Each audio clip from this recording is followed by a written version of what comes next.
Today, we pay tribute to one of the greatest Nigerians that ever lived. Professor CHINUA ACHEBE, a literary icon, passed away last weekend, and the world still mourns the loss. Today on Entertainment This Week, we have a performance poet who has a special tribute for the late professor. Stay on NTA Entertainment.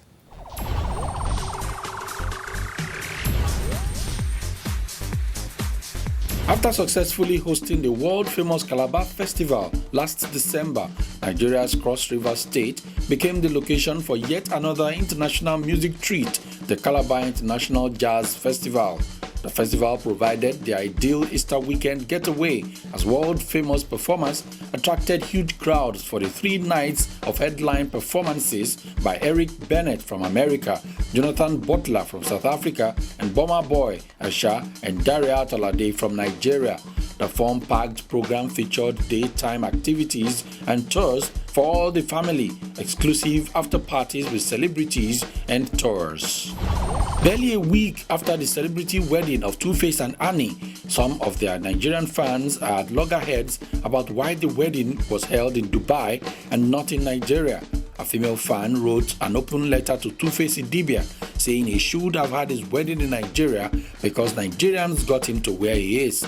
That letter did not go well with some other fans who say that the couple have the right to get married wherever they wish. The newlyweds have not reacted to the public debate. However, Annie Idibia posted the wedding vows on her Facebook page, and that too has generated a lot of interest because of the love and affection oozing from the lovebirds as they exchanged wedding vows. Pop sensation Justin Bieber flew from Europe back to his Los Angeles area home on Tuesday and into an argument with one of his neighbors, the latest in a series of odd incidents involving the teenage singer. Deputies were called to the 19-year-old's house in Calabasas, California, after a neighbor claimed that he had been threatened and struck by Bieber. BA police report alleging battery and threats by Bieber had been filed and was being investigated. Celebrity website TMZ.com said the dispute was provoked by Bieber driving a newly delivered Ferrari up and down the street at high speed. However, Bieber defended himself in a chat, saying the biggest misconception about me is that I am a bad person. I get upset about that. I have a big heart. I want to be a good role model, but some people want me to fail. I'm not perfect, but I'm growing and trying to be better every day. That's part of life. Hollywood superstar and UN Goodwill Ambassador Angelina Jolie, along with UK Foreign Secretary William Hague, visited a rescue camp for women in the Democratic Republic of Congo to raise awareness of war zone rape. Brad Pitt's lady met with local men, women and children at the campsite. The Oscar winner was also still sporting a gold band on her left hand in place of her engagement ring. Jolie and Hague later laid wreaths at the Gisozi Genocide Memorial during a ceremony in Kigali, Rwanda. Walk-on-by singer Dionne Warwick has filed for bankruptcy in the U.S. after amounting debts of almost $10 million in taxes since 1991. The singer's liabilities include nearly $7 million owed to the Internal Revenue Service from 1991 to 1999 and more than $3 million in business taxes owed to the state of California, where she lives. 72-year-old Dionne Warwick has sold more than 100 million records since the 1960s. Her publicist said she had been the victim of poor financial management. Warwick, cousin of the late Whitney Houston, won her first of 5 Grammy Awards in 1968 with Do You Know the Way to San Jose? Her second came 2 years later from the album I'll Never Fall in Love Again. Last March, Warwick celebrated 50 years in show business with a special event at the Grammy Museum in Los Angeles. To mark the anniversary, she released Now, an album featuring new versions of some of her most famous songs. Actress Judi Dench may be battling deteriorating eyesight and a failing memory, but the veteran performer showed no sign of faltering when she was teamed up with fellow James Bond star Ben Whishaw on a London stage on Monday. 78-year-old Judi Dench is one of Britain's most respected actresses. She has tackled a list of stage and film roles over her career, at ease with Shakespeare as in Hollywood, playing M in 7 Bond movies before bowing out of 007's life in last year's Skyfall. It emerged a year ago that Dench was suffering from macular degeneration. the leading cause of severe vision loss in people over 60, and she relied on friends to read scripts to her. This month, she told a television interview she took fish oil tablets daily to boost her memory and remember lines, but said she had no intention of slowing down or stopping acting. Argentinian author and illustrator Aisol won the world's biggest prize for children's literature from the jury for the Astrid Lindgren Memorial Award, praising her ability to expose the absurdities of the adult world to children. She beat Warhorse author Michael Mapogo, the former British Children's Laureate, America's The Very Hungry Caterpillar writer Eric Carle, and British fantasy writer Terry Pratchett, among others, to the annual prize. The jury said Aisol, whose real name is Marisol Mesenta, created picture books from the eye level of the child. Aisol, who has written and illustrated 10 books of her own, as well as other writers' books, was born in 1972 in Buenos Aires and also works as a singer and a composer. Her first book, A Dog's Life, was published in 1997, and her books have now been published in about 20 countries. Tributes have continued to pour in for the late Nigerian novelist, Professor CHINUA Achebe, widely seen as the grandfather of modern African literature, who died at the age of 82 from the publication of his first novel, Things Fall Apart, over 50 years ago. Professor Achebe shaped an understanding of Africa from an African perspective more than any other author.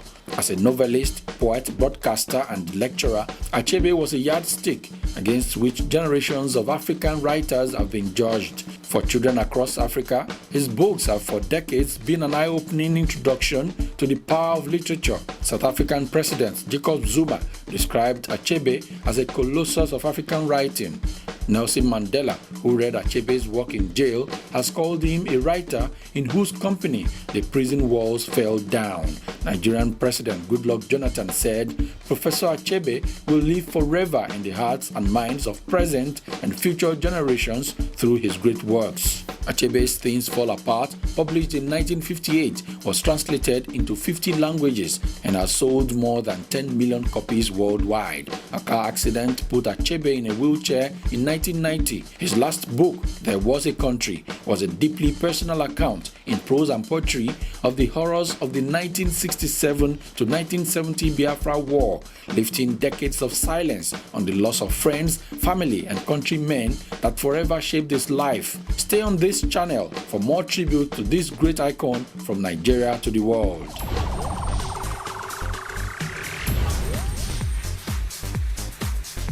Well, as usual, a lot has been happening in the world of entertainment. But what is foremost on our minds right now is the death of Professor CHINUA Achebe. But first off, let me introduce who I have in the studio with me. A performance poet. We have Reward, the storyteller. My pleasure. Glad to have you here. Same here. I'm honored. Okay, like I said, one of the most shocking news we heard, Professor CHINUA Achebe, the great literary icon. And I remember we all grew up reading his books, Things Fall Apart, Arrow of God. No Longer at Ease. No Longer at Ease. I really remember, but Things Fall Apart was like...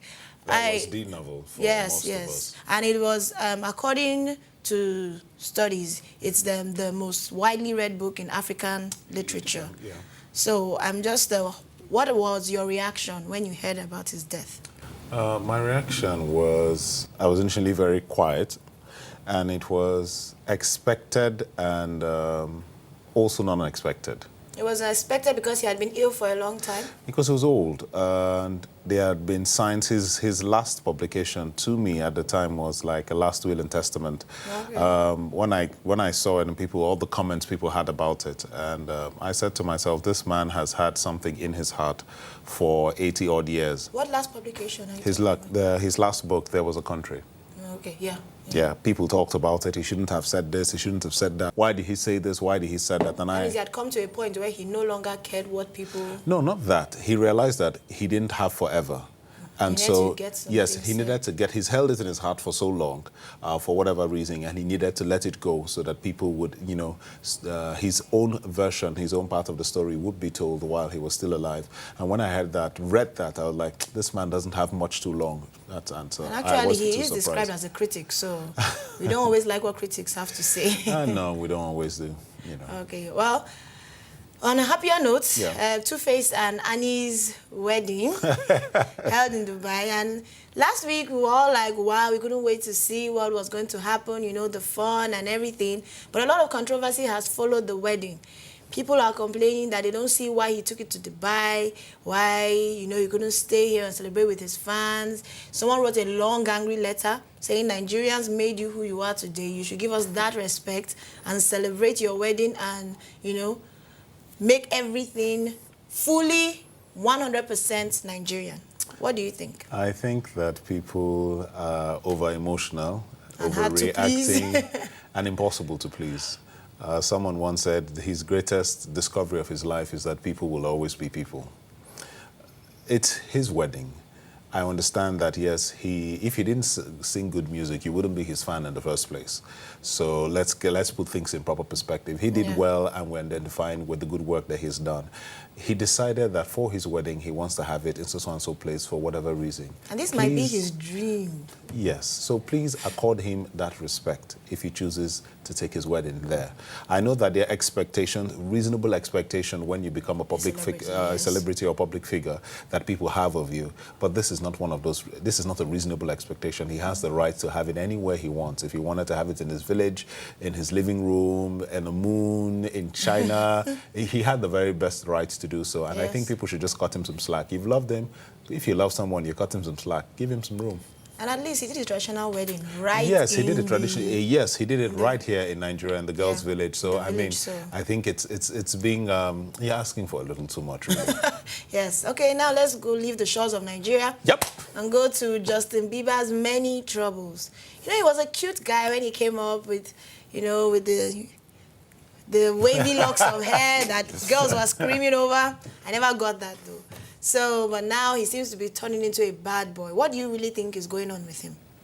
I think with most stars, the world of entertainment is, as I was once told, you need to decide if you want to be in the world of entertainment, if you want to be a gentleman. It's a crazy place for a young person to be, and very few people who will achieve that kind of success at his age remain stable. I mean, he's going through his adolescent stage, and so you should expect certain kind of changes. It's like maybe everyone goes through this stage, but his is like really amplified because all eyes are on him. All eyes on him. The temptations are greater. The means to get those things, to fulfill his fantasies and desires are there. So he would get a little crazy, considering also the kind of music that he does. Yeah, and I believe that most people will pass through this. Some come through it stronger. Some too come but through it some stronger. can sink in this. So some can. I think he really needs help from his friends, his family. He needs a strong support group. I think this is where he needs his mentor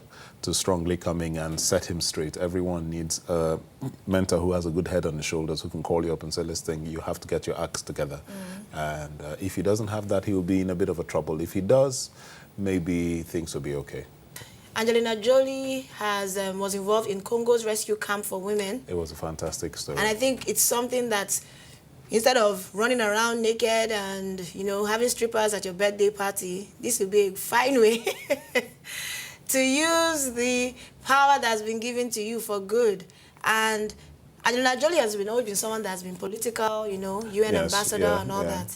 So I don't know if you read the news, what the pictures... I read a bit. I didn't follow it fully, but it was typical. And, you know, Angelina Jolie and her husband, Brad Pitt, that's and her husband, they're not married yet. They have fiancé, rather. They're engaged. They're officially engaged. Oh. Yeah, so it's very typical of her. She likes to do this kind of thing, which is good. And I think a lot of people should, you know, follow this kind of thing. And I wonder, how come they never come to Nigeria? We don't have people coming, these celebrities coming to Nigeria to help people.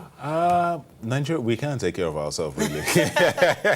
We can't take care of ourselves, honestly, mostly. Okay, now let's talk about you. Okay. You're a performance poet, so I believe that you have like a special connection with Professor CHINUA ACHEBE. So I wonder, what was like his best work for you, and what did you take from that particular work? For me, the work I'm enjoying, I'll use the term I'm enjoying the most right now is his most recent work, There Was a Country, because it embodies his simple yet sophisticated and deep style of work, his depth of thought. Yes, it's simple, yet it's sophisticated, yet it's excellent literary work, and that I enjoy. At this stage of my life, I seem to enjoy more people's memoirs, trying to read more from people's experiences and all of that in life. So that's what I'm enjoying the most now. For many years, it was Things Fall Apart for me. You know, the book, the movie, the stage drama. We've all grown up with that, but this seemed to, I just started reading it, and it seems to be a page turner for me. Yeah. So what are you getting from the book? What is that message that you seem to get from that? For me, when I read, and the first thing I touch as I read is his demeanor, his person, his state of mind. And I see someone who's calm, who has a depth of thought. And that is what I'm taking away to be. I aspire to be that, to be someone who can describe that. He's calm through and through. You can be calm in the public, but people who know you privately He's a true gentleman. Yes, and you know, to have that depth of thought and portray your points in a simple way. It doesn't have to be so sophisticated that people can't relate to it. Yet it is sophisticated in its simplicity, and that's what I would like to achieve. You know, that simple sophistication. How much of an influence does Professor ACHEBE have on your work and on the work of the members of the Abuja Literary Society, which I believe you are a member of? I can only speak for myself. My greatest influence in my career as a performance poet, however, has not been CHINUA ACHEBE. His influence on me is more in depth and in, like I said, the desire to be simplistic and sophisticated and also have great depth, and also be a man of integrity, be a man who can take a position, you know, and stand on your position so long as you've thought it through properly and you know that you believe that it is right. Stand for it. Okay, so he hasn't had much influence over your work? No, not over my literary work, not over my personal work. Okay, so basically you answered the next question I wanted to ask. I wanted to ask how you would remember him, and I feel that you respect him as a person. I respect him deeply as a person and as a master. You can't go far in any field if you do not have respect for masters in your field, and if you do not take time to study the work of masters in your field. It's very important, especially in the literary world. For me, one of my masters, the people that brought me up, my greatest influence in writing was the Nigerian Ben Okri, who's based in the UK. Now I'm beginning to tune into CHINUA ACHEBE, and I find at this stage of my life, I find him to be a very strong influence, someone who's pulling me in a direction that I need to go. And so now I can say he's probably the most prominent influence in my life. Tell us about your career as a performance poet and what the Abuja Literary Society is all about. Okay. My career as a performance poet, I used to be a songwriter, sing a lot of love songs and all of that growing up. Then you became a storyteller? Yes, as I moved in 2000 to be precise. I think 2000, breaking 2001, we had this long fast and all of that, and it was like 21 days or something, and it was a garden I used to like to go to, and I used to sit there and just walk. So this particular day after the fast, just sit, pray, meditated. I picked up a pen and I started writing my very first piece of poetry. And it was 2-3 pages long. I was able to memorize it. I was called to MC a Christmas carol, and I performed it at the event and had a standing ovation of maybe close to over 500 people.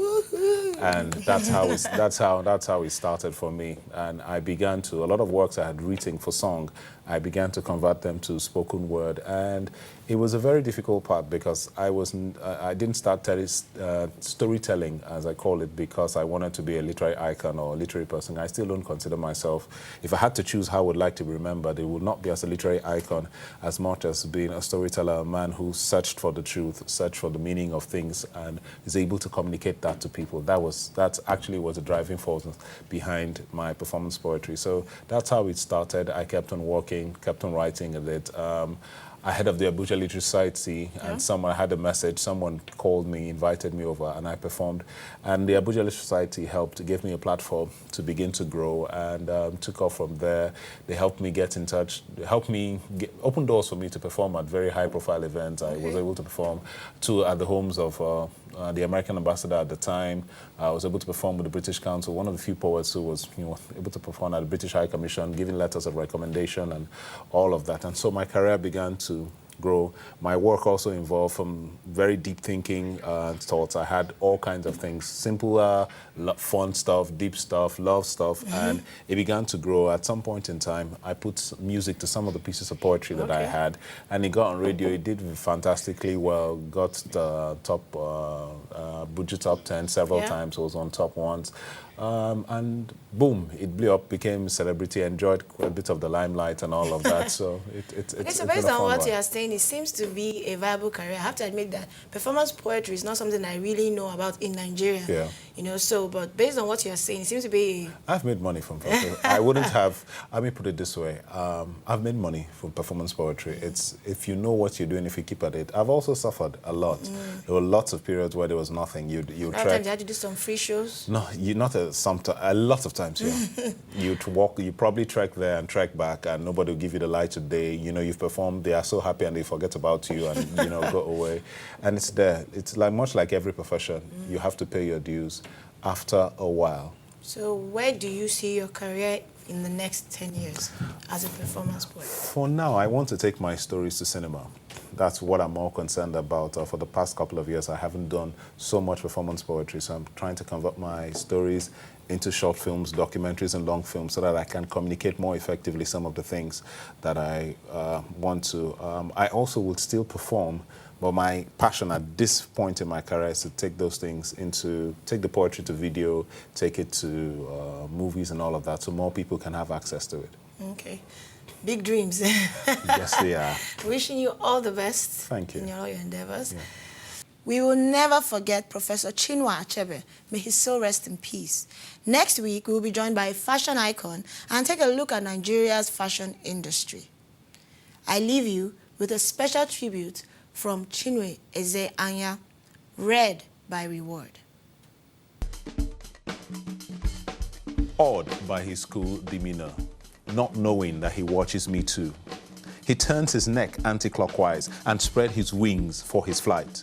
This eagle, this wonderful bird of prey, he looks with sharp eyes, and his splendor, he flies up and soars in the wind. The great acrobat of the air. I envy him, this great bird. As he perches on the great tree, the iroko, and I marvel at the sheer beauty.